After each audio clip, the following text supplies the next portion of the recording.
Hi good morning. അപ്പോൾ നമ്മുടെ ഇന്നത്തെ റെസിപ്പി ഒരു നാടൻ കറിയാണ് കേട്ടോ. നാടൻ കറി എന്ന് പറയുമ്പോൾ നാടൻ വറുത്തരച്ച മസാലക്കറിയാണ്.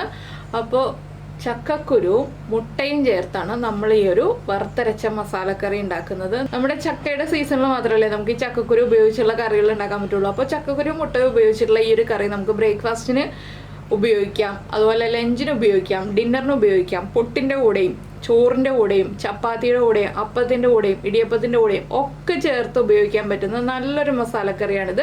നിങ്ങൾ ഇതുപോലെ ഉണ്ടാക്കി നോക്കിയിട്ടില്ലെങ്കിൽ ഉറപ്പായിട്ടും ട്രൈ ചെയ്ത് നോക്കിക്കോളൂ. പറയുമ്പോൾ തന്നെ വായിൽ നിന്ന് വെള്ളം ഊറുന്നൊരു കറിയാണ്. അപ്പോൾ എല്ലാവരും ട്രൈ ചെയ്ത് നോക്കൂ. നമുക്ക് എങ്ങനെയാണ് ഈ കറി ഉണ്ടാക്കുന്നത് നോക്കാം. നമുക്ക് നമ്മുടെ ഇൻഗ്രീഡിയൻസ് നോക്കാം. നമ്മളിപ്പോൾ ഒരു 200 ഗ്രാം ചക്കക്കുരു എടുത്തിട്ടുണ്ട്, 3 മുട്ട എടുത്തിട്ടുണ്ട്. ഞാൻ 2 താറാവിൻ്റെ മുട്ടയും 1 കോഴിമുട്ടയാണ് എടുത്തിട്ടുള്ളത്. അപ്പോൾ അതിലേക്കായിട്ട് 1 കപ്പ് തേങ്ങ ചിരവിയത് എടുത്തിട്ടുണ്ട്. മുട്ട ഞാൻ വേവിച്ച് വെച്ചിരിക്കുന്നതാണ് കേട്ടോ. ചക്കക്കുരു വേവിച്ച് വെച്ചിട്ടില്ല. എന്താണെന്ന് വെച്ചാൽ ചക്കക്കുരു വേവിക്കുമ്പോൾ കുറച്ച് കാര്യങ്ങൾ ചേർക്കാനുണ്ട്. അതിനായിട്ട് നമുക്കൊരു കുക്കർ എടുക്കാം. കുക്കറിലേക്ക് നമ്മൾ 2ആയിട്ട് കട്ട് ചെയ്ത് വെച്ചിരിക്കുന്ന ചക്കക്കുരു ചേർക്കുക. 1/2 ടീസ്പൂൺ മഞ്ഞൾപ്പൊടി, ചക്കക്കുരുവിന് ആവശ്യമായിട്ടുള്ള ഉപ്പ്, 1 കപ്പ് വെള്ളം, ഇത്രയും ചേർത്തിട്ട് ഞാനൊരു 2 വിസിൽ വരുന്നത് വരെയാണ് ചക്കക്കുരു വേവിക്കാൻ പോകുന്നത്. അപ്പോൾ ചക്കക്കുരു വേവുന്ന സമയത്ത് നമുക്ക് ഇതിലേക്ക് വേണ്ട അരപ്പ് തയ്യാറാക്കാം. അരപ്പ് തയ്യാറാക്കുന്നതിന് നമ്മുടെ തേങ്ങ ഒന്ന് വറുത്തെടുക്കണം. തേങ്ങ വറുക്കുമ്പോൾ കുറച്ച് കാര്യങ്ങളൊക്കെ ചേർത്ത് വേണം വറുത്തെടുക്കാനായിട്ട്. അപ്പോൾ നമുക്ക് ചക്കക്കുരു വേവിക്കാൻ വെച്ചിട്ട് തേങ്ങ വറുക്കാനുള്ള കാര്യങ്ങൾ നോക്കാം. അപ്പോൾ നമ്മുടെ പാൻ ചൂടായി വന്നിട്ടുണ്ട്. നമുക്കിതിലേക്ക് നമ്മൾ എടുത്ത് വെച്ചിരിക്കുന്ന തേങ്ങ ചിരവിയത് ചേർക്കാം. തേങ്ങ ചിരവിയതിൻ്റെ കൂടെ തന്നെ കുറച്ച് കാര്യങ്ങൾ ചേർക്കാനുണ്ട്. ആദ്യമായിട്ട് കുറച്ച് കറിവേപ്പില, പിന്നെ ഞാൻ ചേർക്കുന്നത് 4-5 ഗ്രാമ്പു, 2 പീസ് പട്ട ചെറുതായിട്ട് ഒടിച്ചെടുത്തിട്ടുണ്ട്, ഒരു 1/2 ടീസ്പൂൺ കുരുമുളക്. ഇത്രയും ചേർത്തിട്ട് നമുക്ക് തേങ്ങയുടെ കളർ മാറി വരുന്നത് വരെ നന്നായിട്ട് വറുത്തെടുക്കാം. ചെറിയ ഫ്ലെയിമിൽ വെച്ച് വറുത്തെടുക്കാം കേട്ടോ. ഇല്ലെങ്കിൽ തേങ്ങയുടെ കളർ മാറുമ്പോൾ പല വലിപ്പത്തിലുള്ള തേങ്ങ ഉണ്ടെന്നുണ്ടെങ്കിൽ ചെറിയ തേങ്ങ വേഗം കളർ മാറി വരും. വലിയ തേങ്ങ കളർ മാറി വരാനായിട്ട് കുക്കായി വരാനായിട്ട് സമയം കുറച്ചെടുക്കും. അതുകൊണ്ട് ചെറിയ തീയിൽ വെച്ചിട്ട് വറുത്തെടുക്കുക, വലിയ തീയിൽ വെച്ചിട്ട് വറുത്തെടുക്കരുത്. അപ്പോൾ തേങ്ങയുടെ കളർ മാറി വന്നിട്ട് ഇനി ബാക്കിയുള്ള കാര്യങ്ങൾ ചേർക്കാം. ഇപ്പോൾ ഞാൻ വെളിച്ചെണ്ണയൊന്നും ചേർത്തിട്ടില്ല. ഇതിലേക്ക് കുറച്ച് വെളിച്ചെണ്ണയും കൂടി ചേർത്തിട്ടാണ് നമ്മൾ വറുക്കുന്നത്.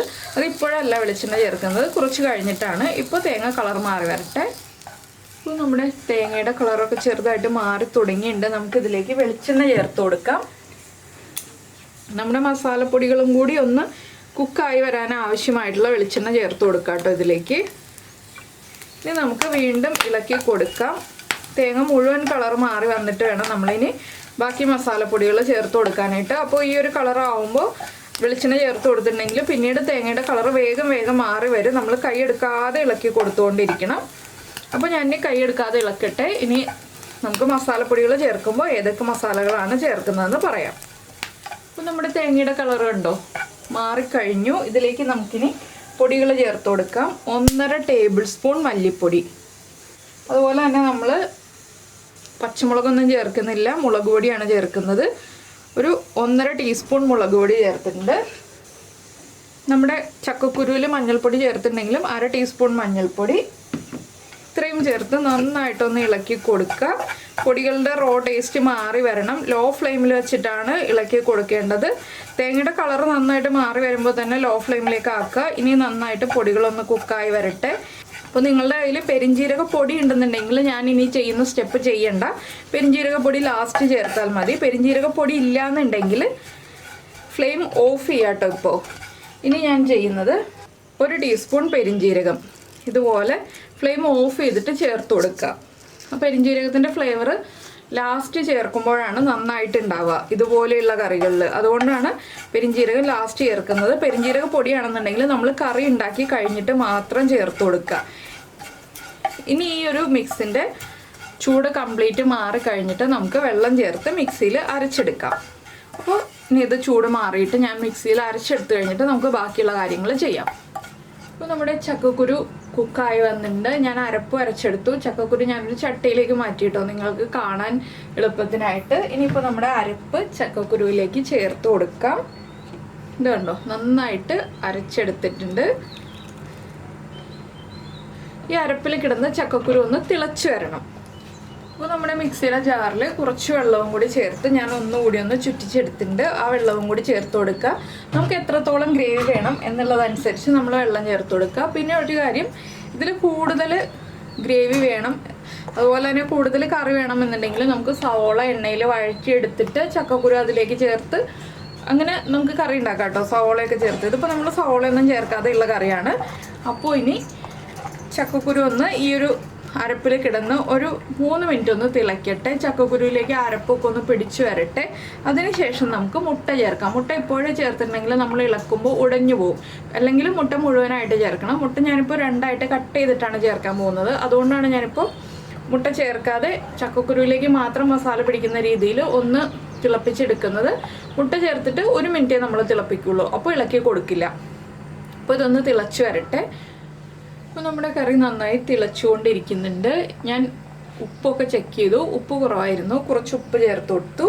ഇനി നമുക്കിതിലേക്ക് മുട്ട കട്ട് ചെയ്തിട്ടോ കട്ട് ചെയ്യാതെയോ ചേർത്ത് കൊടുക്കുക. ഞാനിപ്പോൾ കട്ട് ചെയ്തിട്ടാണ് ചേർത്ത് കൊടുക്കുന്നത്.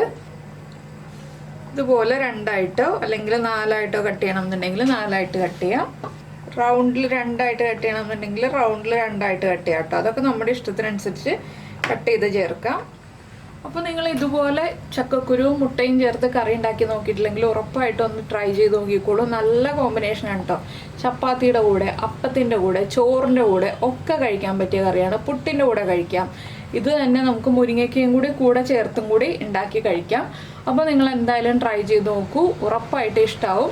മുട്ടക്കറി ഇഷ്ടപ്പെടുന്നവർക്കും ചക്കക്കുരു ഇഷ്ടപ്പെടുന്നവർക്കും ഒക്കെ ഇഷ്ടപ്പെടുന്ന കറിയാണ്. പിന്നെ നിങ്ങൾക്ക് വെളുത്തുള്ളി ചേർക്കണം എന്നുണ്ടെങ്കിൽ തേങ്ങ വറുക്കുമ്പോൾ 2 അല്ലി വെളുത്തുള്ളിയും കൂടി ചേർത്ത് വറുത്തിട്ട് ഈ ഒരു കറി തയ്യാറാക്കാം.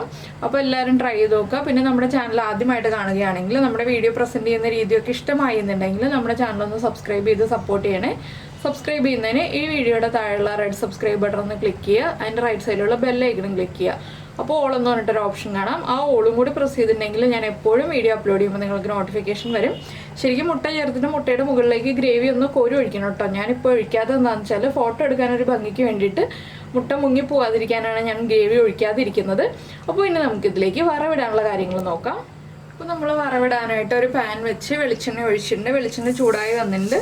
നമുക്കിതിലേക്ക് കടുക് ചേർത്ത് കൊടുക്കാം. 1 ടീസ്പൂൺ കടുക് പൊട്ടി തുടങ്ങുമ്പോൾ നമുക്കിതിലേക്ക് ഒരു 3 വറ്റൽമുളക് 2ആയിട്ട് കട്ട് ചെയ്ത് ചേർത്ത് കൊടുക്കാം. അതിൻ്റെ കൂടെ തന്നെ ധാരാളമായിട്ട് കറിവേപ്പിലയും കൂടി ചേർത്ത് കൊടുക്കാം. ഇനി നമുക്കിത് കറിയിലേക്ക് ചേർത്ത് കൊടുക്കാം. അപ്പോൾ നമ്മുടെ കറി റെഡി ആയിരിക്കുന്നുണ്ട്. ഞാൻ കറിയുടെ മുകളിലേക്ക് നമ്മുടെ വറവും കൂടി ഒഴിച്ചു കൊടുക്കുകയാണ്. അപ്പോൾ അടിപൊളി ചക്കക്കുരു മുട്ടക്കറി റെഡി ആയി കഴിഞ്ഞു. എല്ലാവരും ട്രൈ ചെയ്ത് നോക്കിയിട്ട് ഫീഡ്ബാക്ക് ഒക്കെ അറിയിക്കുക. അതുപോലെ ഇഷ്ടപ്പെട്ട റെസിപ്പി ആണെങ്കിൽ ഒന്ന് കമൻറ്റ് ചെയ്യാനും ലൈക്ക് ചെയ്യാനൊന്നും മറന്നുപോയില്ലല്ലോ. അപ്പോൾ നമുക്ക് നമ്മുടെ അടുത്ത റെസിപ്പിയുമായിട്ട് അടുത്ത ദിവസം വീണ്ടും കാണാം.